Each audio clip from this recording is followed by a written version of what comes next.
Il y a des jours où on se dit, et si j'arrêtais tout? Pas parce qu'on n'aime pas ce qu'on fait, mais parce que c'est trop. Trop de charges, trop d'attentes, trop de doutes, trop de pression. Je crois qu'on sous-estime en fait à quel point entreprendre c'est intense émotionnellement. C'est un mélange d'excitation, de fierté, mais de peur et aussi de découragement. Donc aujourd'hui j'avais envie de t'en parler sans filtre, des moments où j'ai pensé tout arrêter et ce qui m'a fait tenir. Quand tu crées ton projet, tu te portes tout. Les idées, les finances, la logistique, la communication et les émotions.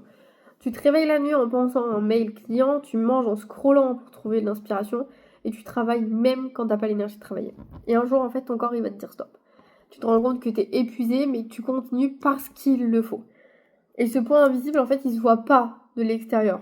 Mais il est réel. Et il finit par te faire douter de toi, de ton rêve et de ta capacité à tout gérer. Le doute, en fait, il frappe pas fort. Il s'infiltre tout doucement. Et un jour, tu te demandes si ton travail a vraiment un impact. Le lendemain, tu compares tes chiffres à ceux des autres et petit à petit, tu vas perdre de ta lumière. C'est dans ces moments-là, en fait, que j'ai le plus voulu tout arrêter parce que j'y croyais plus. Et parce que j'étais fatiguée, en fait, de devoir croire à mon projet toute seule. Et pourtant, c'est souvent, quand on est au bord du renoncement comme ça, que quelque chose en toi va se rallumer. Pardonnez-moi, je suis enrhumée, j'arrive pas à respirer. En fait, c'est pas la réussite ni la reconnaissance, c'est les messages reçus, les regards, les soutiens silencieux, les personnes qui m'ont dit grâce à toi j'ai osé, grâce à toi j'ai réussi, grâce à toi je vais bien.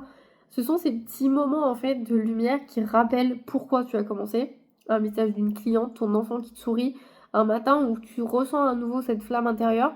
Et c'est là que tu comprends que ton projet, il repose pas que sur des chiffres mais sur du sens.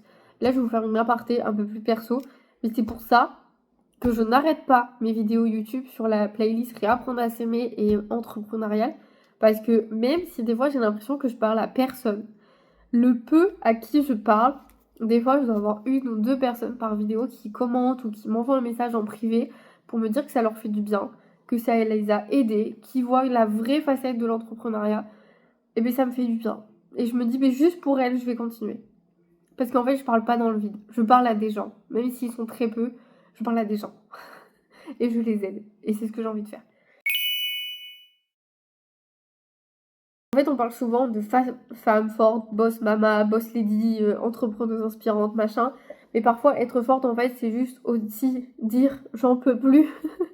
C'est s'autoriser à pleurer, à ralentir, à déléguer et surtout à ne pas savoir tout maîtriser. En fait, le vrai courage, c'est vraiment d'accepter vos moments de fragilité comme des passages nécessaires. Prenez-les comme des leçons, pas comme des échecs.